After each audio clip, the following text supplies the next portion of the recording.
Salut, ici Maxime Johnson au CES de Las Vegas avec le Ascend D2, le nouveau téléphone haut de gamme de Huawei.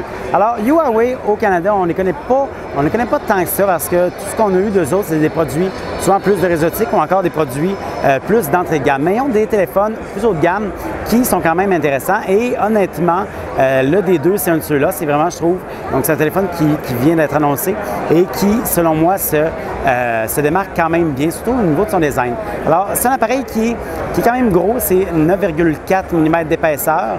Il y a pire sur le marché, mais par rapport à d'autres qu'on a vus, je sais que je viens d'avoir, entre autres, le Xperia Z là, de Sony entre les mains, qui a un bon 2 mm quasiment de moins. Donc, la différence est quand même grosse. Alors, celui-ci, il est épais, mais il est solide. C'est vraiment un appareil qui est vraiment agréable à tenir entre les mains. Ce que j'aime beaucoup, c'est le contour qu'on voit ici.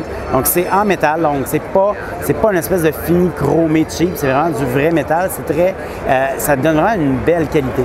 Au niveau des caractéristiques, écoutez, c'est un appareil équipé de processeur de processeur maison de Huawei de 1,5 GHz. Donc, c'est un processeur à 4 cœurs. Il va falloir que l'appareil soit lancé avant qu'on puisse en parler un petit peu plus avant de l'essayer.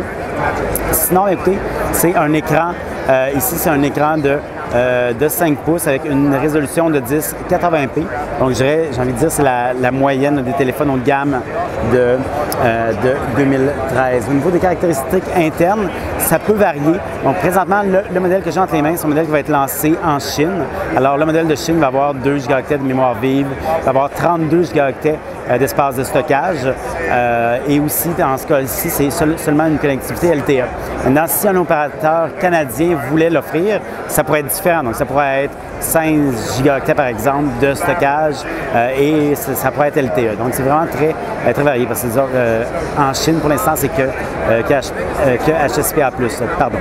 Alors, donc, ça, c'est le Huawei D2 qui est fait avec Android 4.1.